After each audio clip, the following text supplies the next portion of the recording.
हमारा लेसन है सेल, और सेल में टॉपिक हमारा है टाइप्स ऑफ सेल। इसके पहले हमने आपको पढ़ाया कि कोशिका की खोज किसने की, कोशिका के प्रकार आपको बताया, यूकैरियोटिक प्रोकैरियोटिक में डिफरेंसेस बताया। आज हम पढ़ने जा रहे हैं पार्ट ऑफ सेल। क्या पढ़ने जा रहे हैं भाई? Part of sale, part of sale. अब इसमें आप देखेंगे कि कोशिका को अगर एक ग्राफ के रूप में दिखाया जाए तो कोशिका को हम दो भागों में बांट सकते हैं।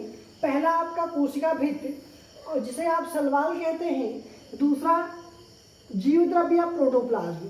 इस जीव द्रव्य को हम तीन भागों में बांट सकते हैं। सबसे पहला आपका आता है साइटोप्लाज्म या कोशिका द्रव्य, दूसरा आपका आता है सेल मेम्ब्रेन या कोशिका कला, और तीसरा आपका न्यूक्लियस। अब फिर से हम कोशिका द्रव्य को तीन भागों में बांट सकते हैं। नंबर फर्स्ट कोशिकाएं, जिसे आप ऑर्गेनल्स कहते हैं, दूसरा हाइड्रोप्लाज्म या साइटोसोल, और तीसरा होता है रिक्तिका या वैक्यूल्स जिसे आप कहते हैं। फिर कोशिकांगों को हम अनेक पार्टों में बांट सकते हैं, जैसे माइटोकॉन्ड्रिया हुआ, राइबोसोम हुआ, इंडोप्लाज्मिक रेटिकुलम हुआ, लवक हुआ, लाइसोसोम हुआ, सेंट्रोसोम हुआ और माइक्रोबॉडीज हुआ। इन सब में बांट सकते हैं। हाइड्रोप्लाज्म को हम कार्बोहाइड्रेट, प्रोटीन, वसा, स्रावी पदार्थ, उत्सर्जी पदार्थ में बांट सकते हैं।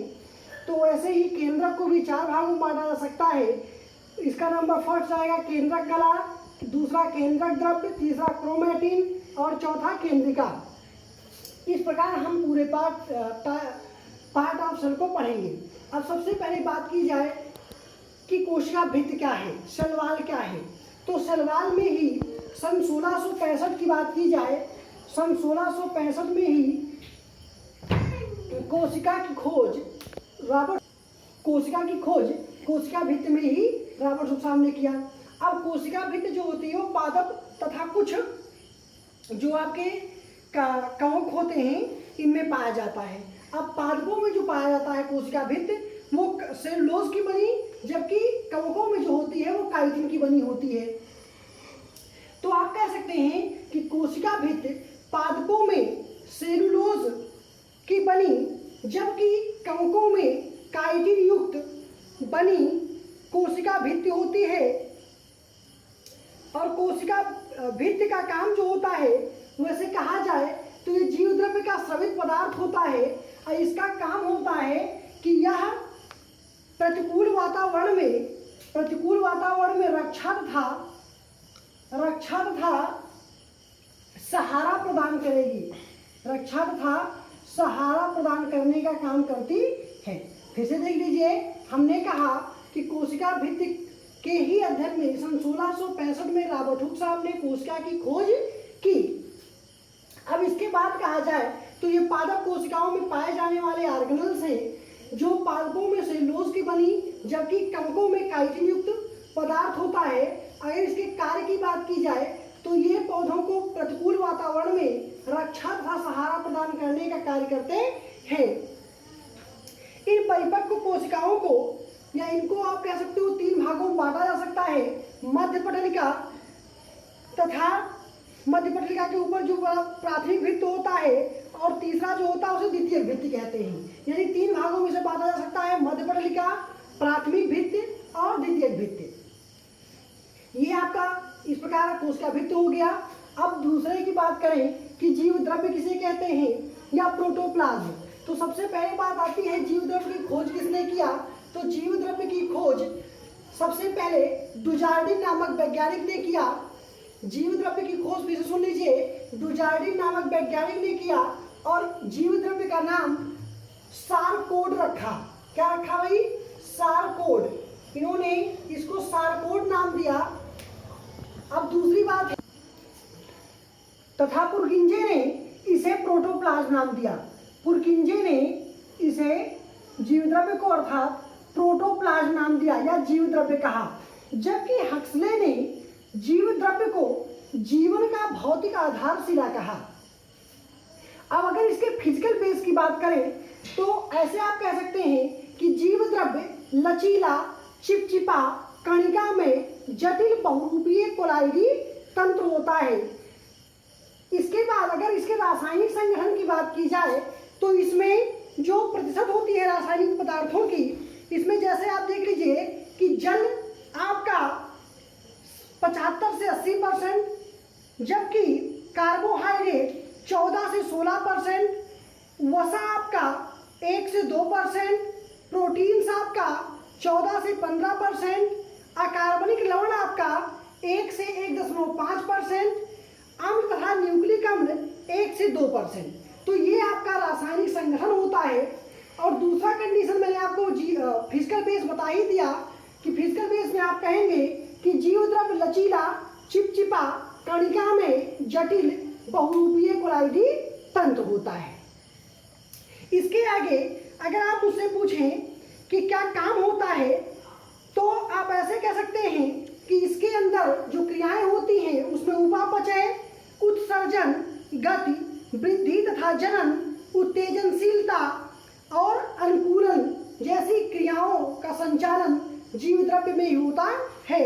इसीलिए इसे हक्सले ने जीवन का भौतिक आधारशिला कहा।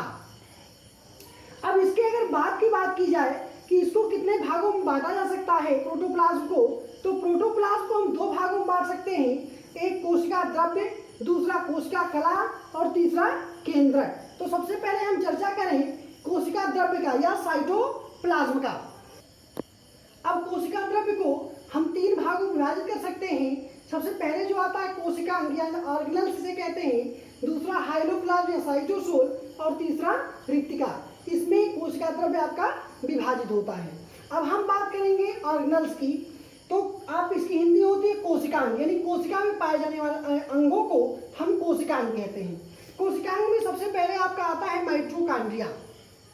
तो अब हमारी चर्चा होनी चाहिए माइटोकॉन्ड्रिया पर। तो देखिए माइटोकॉन्ड्रिया, इसे आप जानते हो कि अगर इसका लोकली नेम कहा जाए तो इसे ऊर्जा घर भी कहते हैं, पावर हाउस भी कहते हैं कोशिका का। तो क्यों कहते हैं इस सबको देखिए,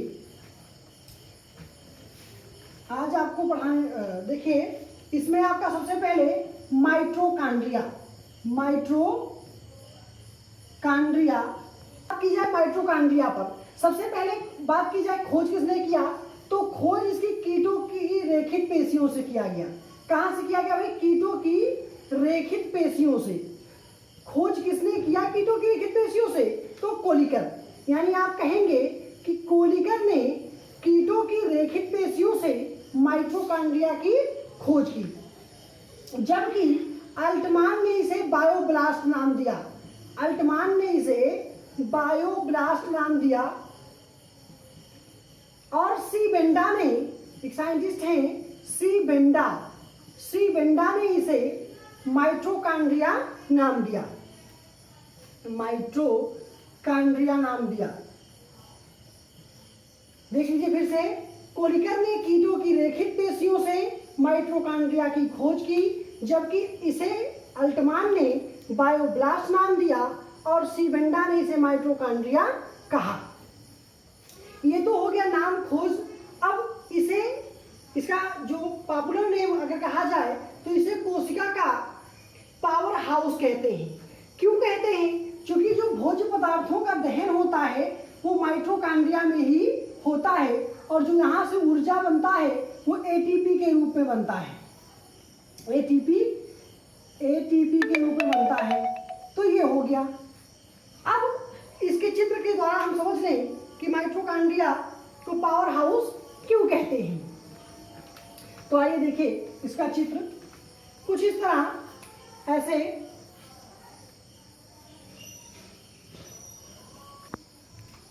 अब हम माइटोकॉन्ड्रिया देख लें तो ऐसे इसका फिगर रहेगा, दोहरी पर झिल्लियों से बना हुआ ऐसे, और इसमें उंगली लाइक स्ट्रक्चर होता है। आप जान लीजिए कि हमारे यहाँ अपने अंदर 2 जगह उंगलियों जैसे संरचनाएं होती हैं। जैसे छोटी आंत में जो संरचनाएं पाई जाती हैं उन्हें हम बिलाई कहते हैं, लेकिन अगर माइटोकॉन्ड्रिया में ऐसे उंगली समान संरचनाएं पाई जाती हैं तो इसे हम कहते हैं क्रिस्टी। क्या कहते हैं भाई, क्रिस्टी। तो ये इसे कह लीजिए आप, बाहरी झिल्ली आपका ये हो गया, बाहरी मेम्ब्रेन या बाहरी झिल्ली, आउटर मेम्ब्रेन जिसे आप कहते हैं, ये आपका इनर मेम्ब्रेन हो गया, या आंतरिक झिल्ली, आंतरिक झिल्ली, आंतरिक झिल्ली, आंतरिक झिल्ली आपका हो गया। इसके बाद ये आपका क्रिस्टी हो गया, जो उंगलियों समान संरचनाएं बनी हुई हैं, इन्हें हम आप क्रिस्टी कहेंगे। और इन पर पाए जाते हैं F1 कण, ऐसे ये प्रोटीन संश्लेषण का काम करते हैं, तो ये पाए जाते हैं F1 कण। ऐसे आपका ये आपका F1 कण हो गया, इसे कहते हैं आप F1 कण। इसमें अपना डीएनए होता है, डबल हेलिक्स डीएनए आपका होता है, ऐसे रस्सियों की तरह गूथा हुआ। तो ये आपका डीएनए हो गया, इसमें आपका आरएनए होता है ऐसे, तो ये आपका आरएनए हो गया। तो ये आपके माइटोकॉन्ड्रिया फिगर हो गया। इसे जो बाहर सबसे बाहर वाली झिल्ली होती है, इसे बाहरी झिल्ली, ये जो भीतर है इसको आप कहेंगे आंतरिक झिल्ली। ये जो बीच में स्पॉट लाइक स्ट्रक्चर है, इसे आरएनए, और जो ये ऐसे इसमें पाया जा रहा है, इसे F1 कण कहेंगे या प्रारंभिक कण कहते हैं। और ये डबल हेलिक्स में डीएनए पाया जाता है। ये तो आपका स्ट्रक्चर हो गया। अगर काम कहा जाए, इसीलिए चूंकि इसमें आप अपना डीएनए भी है और आरएनए भी है, इसीलिए इसे अर्ध श्वासित कोशिकांग कहते हैं या कोशिका के अंदर कोशिका कहते हैं। इसका और एक नाम था, वो बताया ही आपको कि इसे पावर हाउस कहते हैं। अब पावर हाउस क्यों कहते हैं? जब आपका स्मॉल इंटेस्टाइन में पाचन हो गया, इसके बाद बिग इंटेस्टाइन में, तो उसके बाद आपका कोशिकाओं तक भोजन आ जाता है, भोज्य पदार्थ आ जाता है, जहां ऑक्सीजन की सहायता से दहन होता है। तो वो दहन जो होता है वो माइटोकॉन्ड्रिया में होता है, और जब माइटोकॉन्ड्रिया में दहन होगा तो वहां से ऊर्जा जो होगी वो रिमूव होगी। तो जब ऊर्जा रिमूव होगी, यानी अर्थात ये बॉडी का क्या है, ऊर्जा घर, इसीलिए इसे ऊर्जा घर कहते हैं। तो ये इसके बारे में आपको हमने बता दिया। अब आपका नेक्स्ट कोशिकांग जो है वो आपका है राइबोसोम। तो आइए राइबोसोम को देख लिया जाए। राइबोसोम की खोज अगर बात की जाए कि राइबोसोम की खोज किसने की, तो राइबोसोम की खोज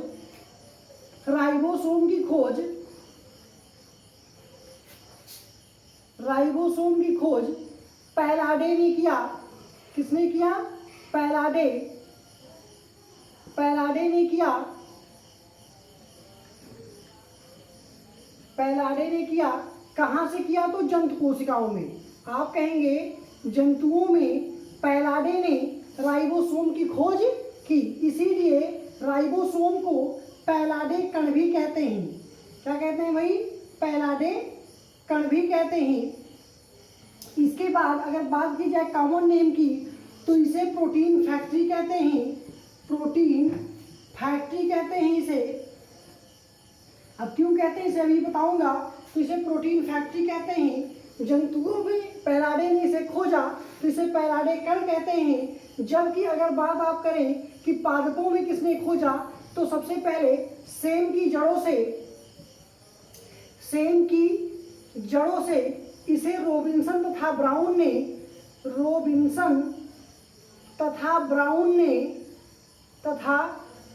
ने इनकी खोज की। अगर बात किया जाए कि राइबोसोम कितने प्रकार का होता है, तो अवसादन गुणांक के आधार पर राइबोसोम हमारा दो प्रकार का होता है। एक को कहते हैं 70S, एक को कहते हैं 80S। अब ये यस क्या है? तो ये यस है सिल्वर कांस्टेंट। ये यस क्या है? तो सिल्वर कांस्टेंट आप कहेंगे इसको, सिल्वर कांस्टेंट। अब राइबोसोम होता कैसे है? तो राइबोसोम गोलाकार कलाविहीन राइबोन्यूक्लियोप्रोटीन के सूक्ष्म कण हैं, जिन्हें रॉबिन्सन एवं ब्राउन ने पादपों में तथा पैलाडे ने जंतु कोशिकाओं में खोजा। राइबोसोम हरितलवक माइटोकॉन्ड्रिया केंद्रक तथा कोशिका द्रव्य में पाए जाते हैं। अब बात किया जाए कि कैसे किस आधार पर इन्हें हम बांटेंगे, तो आप कहेंगे कि अल्ट्रासेंट्रीफ्यूज के एक निश्चित रफ्तार, इसको हम किसके आधार पर बांटेंगे? अल्ट्रासेंट्रीफ्यूज एक मशीन होती है जिसमें इसको डाल करके उसके एक निश्चित रफ्तार पर राइबोसोम नलिका पर अगर बैठ जाते हैं, तो इन्हें हम यानी अर्थात कह सकते हैं कि अवसादन गुणांक के आधार पर राइबोसोम को हम दो भागों में बांट सकते हैं, 70S और 80S। अब ये 70S और 80S। अब यस क्या है? सिल्वर कांस्टेंट है। अगर आपसे कोई पूछे कि राइबोसोम किसके आधार पर बांटा गया तो आप कहेंगे अवसादन गुणांक के आधार पर। सेंट्रीफ्यूज की एक निश्चित रफ्तार होती है जिसमें राइबोसोम को रखा जाता है और जिन क्रमांकों पर रुकता है उसी क्रमांक को इसका टाइप्स किया जाता है, इसीलिए 70s और 80s। अब अगर 70s की बात की जाए तो 70s को भी दो भागों में बांटा जा सकता है। एक होता है आपका 50s और एक होता है आपका 30s। ये 30s इसे आप ज्वाइंट नहीं कहेंगे क्योंकि ये नंबर है, और इसको अगर बांटा जाए तो ये भी दो भागों में बांटा जा सकता है, 60s और 40s। ये आपका राइबोसोम्स हो गया। और बात किया जाए कि राइबोसोम्स को का फिगर कैसे होता है या राइबोसोम को, तो देखिए राइबोसोम का फिगर कुछ ऐसे इस प्रकार आप बना लीजिए। एक छोटा गोला लाइक होता है ऐसे और एक बड़ा गोला ऐसे। ये जो बीच का होता है ये मैग्नीशियम आयनों के कारण, यानी मैग्नीशियम सांद्रता के कारण से जुड़ा होता है। अब ये 70s का आपका और ये आपका 80s का, ये अगर बीच में जुड़ा किससे होता तो मैग्नीशियम आयनों के कारण आपस में जुड़े होते हैं। तो ये आपका हो गया राइबोसोम्स। इसके बाद हमारा तीसरा कोशिकांग है, हमने पहले आपको बताया माइटोकॉन्ड्रिया, ये दूसरा आपका है राइबोसोम्स और तीसरा बात करूंगा अंतःप्रद्रव्यजनिका या ER की। किसकी बात करूंगा? ER की। अब उसको देख लीजिए, ER किसे कहते हैं, एंडोप्लाज्मिक रेटिकुलम किसे कहते हैं, देखिए उसको। तो इसका फुल फॉर्म होता है ER का एंडोप्लाज्मिक रेटिकुलम या अंतःप्रद्रव्यजनिका। तीसरा हमारा कोशिकांग है ER। ER या इसे कहते हैं एंडोप्लाज्मिक रेटिकुलम या अंतःप्रद्रव्यजनिका। इसकी खोज, अगर इसकी खोज की बात की जाए तो इसकी खोज ER की खोज KR पोर्टर ने किया। KR पोर्टर ने अंतःप्रद्रव्यजनिका या एंडोप्लाज्मिक रेटिकुलम की खोज की। अब प्रेजेंस ऑफ राइबोसोम्स यानी राइबोसोम की उपस्थिति के आधार पर हम ER को दो भागों में बांट लेते हैं। नंबर पहली बात की जाए तो SER और RER। अब अगर बात की जाए ER की डिफिनीशन की तो आप कहेंगे अंतःप्रद्रव्यजनिका यूकैरियोटिक कोशिकाओं के कोशिका द्रव्य में लंबी, चपटी व शाखा विहीन थैलियों अर्थात सृष्टनी, अंडाकार रचनाओं अर्थात वेसिकल तथा नलिकाओं की बनी होती है। ये विभज्योतक कोशिकाओं में केंद्रक कला से जीव द्रव्य कला तक फैली रहती है। अब मैंने जैसे आपको बताया ही कि राइबोसोम की उपस्थिति के आधार पर आप एंडोप्लाज्मिक रेटिकुलम को दो भागों में बांट सकते हैं। पहला आपका हो गया SER और दूसरा आपका हो गया RER। SER की फुल फॉर्म की बात करें तो स्मूथ एंडोप्लाज्मिक रेटिकुलम और RER की बात करें तो रफ एंडोप्लाज्मिक रेटिकुलम। अब इसमें SER का मतलब क्या है कि इसमें नॉट प्रेजेंट बाय राइबोसोम्स, यानी इसमें एब्सेंट होता है। क्या एब्सेंट होता है? राइबोसोम। आपका राइबोसोम जो होता है वो आपका एब्सेंट होता है। बकिया इसमें आपका प्रेजेंट होता है। तो क्या प्रेजेंट होता है? राइबोसोम। अब पहले इसका चित्र बना लेते हैं तो फिर इसके कार्यों की चर्चा करते हैं। तो जब इसके चित्र की बात करें तो कुछ ऐसा रहेगा आपका, ये आपका ऐसे करके, ये आपका यहीं से निकालिए इसको ऐसे, यहाँ से, और फिर ये आपका यहाँ से आकर यहाँ, ये आपका ऐसे तमाम नलिकाओं के रूप में ये आपका व्यवस्थित होता है। अब जिस पे राइबोसोम आपका पाया जाएगा, ऐसे राइबोसोम अगर आपका चिपका हुआ है तो इसे कहेंगे ER, यानी RER। और अगर इस पे जैसे राइबोसोम इस पे भी पाया गया तो इसको भी कहेंगे RER। और जिन पर राइबोसोम, जैसा ये आपका राइबोसोम इस पे नहीं है तो इसका नाम हो गया SER। तो नाम से ये स्पष्ट है, RER का मतलब है रफ एंडोप्लाज्मिक रेटिकुलम।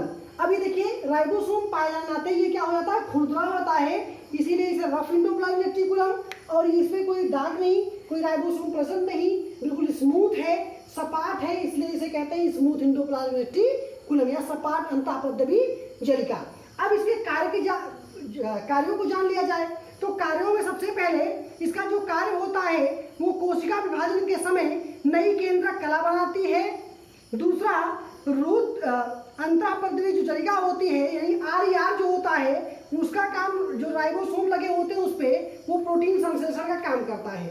यानी इस पे जो RER आपका दिख रहा है, ये RER पे जो प्रोटीन आपके लगे हैं, सॉरी जो राइबोसोम्स आपके लगे हैं, ये आपके प्रोटीन संश्लेषण का काम करते हैं। तीसरा अगर बात किया जाए SER, तो SER में वसा व ग्लाइकोजन का संश्लेषण होता है। यहाँ आपका प्रोटीन का संश्लेषण और यहाँ आपका वसा तथा ग्लाइकोजन का संश्लेषण होता है। इसके बाद हम आपको अभी आप में कोशिकांगों में बहुत बचा है तो उसको और हाइलोप्लाज्म या साइटोसोल, फिर रिक्तिका और फिर केंद्रक का डिवीजन करेंगे नेक्स्ट टॉपिक में।